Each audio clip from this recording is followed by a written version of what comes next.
வணக்கம், நான் doctor Prasanth, consultant pulmonologist, CK medical centre.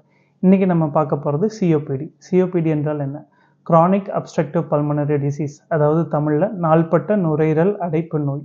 அதற்கான காசஸ் பொதுவாக என்னென்னா, ஸ்மோக்கிங், எல்லாருக்குமே தெரிஞ்ச காஸ். புகைப்பிடிப்பது, பீடி சிகரெட் ஏதாவது பிடிப்பது. பொல்யூஷன், அதாவது அவுட்டோர் பொல்யூஷன், டிராஃபிக்காக இருக்கலாம், மும்பை டெல்லி மாதிரி சிட்டிஸில் இருக்க டிராஃபிக், இல்லைனா நீங்கள் வேலை செய்யக்கூடிய இருக்கிற இடத்துல பொல்யூஷன் கூட காரணமாக இருக்கலாம். பொதுவாக ஃபீமேல்ஸ்க்கு வரக்கூடிய மெயின் காரணம் வந்துட்டு விறகடுப்பில் ரொம்ப வருஷமாக விறகடுப்பில் சமைக்கிறது. ப்ளஸ் ஆஸ்துமா இருக்கிறவங்க ரொம்ப நாள் ஆஸ்துமா இருக்கும்போது ப்ரோக்ரஸ் ஆகி சிஓபிடியாக மாறக்கூடிய வாய்ப்புகள் அதிகமாக இருக்குது.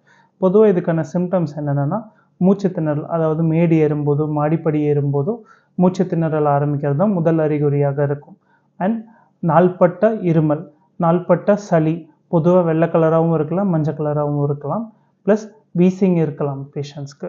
பொதுவாக இதுக்கு ட்ரீட்மெண்ட் என்னென்னா, பக்கத்தில் இருக்க நுரையீரல் டாக்டரை பார்க்கணும், செஸ்ட் எக்ஸ்ரே எடுக்கணும், பல்மோனரி ஃபங்க்ஷன் டெஸ்ட், ஸ்பைரோமெட்ரி என்கிற நுரையீரலுக்கான சுவாச டெஸ்ட் ஒன்று எடுக்கணும். பட் இன்ஹேலர் தான் main stay of treatment according to the category you fall into. நீங்கள் எந்த கேட்டகரியில் நீங்கள் வரீங்களோ அதுக்கு தகுந்த மாதிரி இன்ஹேலர் எடுக்கிறது தான் சரியான ட்ரீட்மெண்ட். தேங்க்யூ.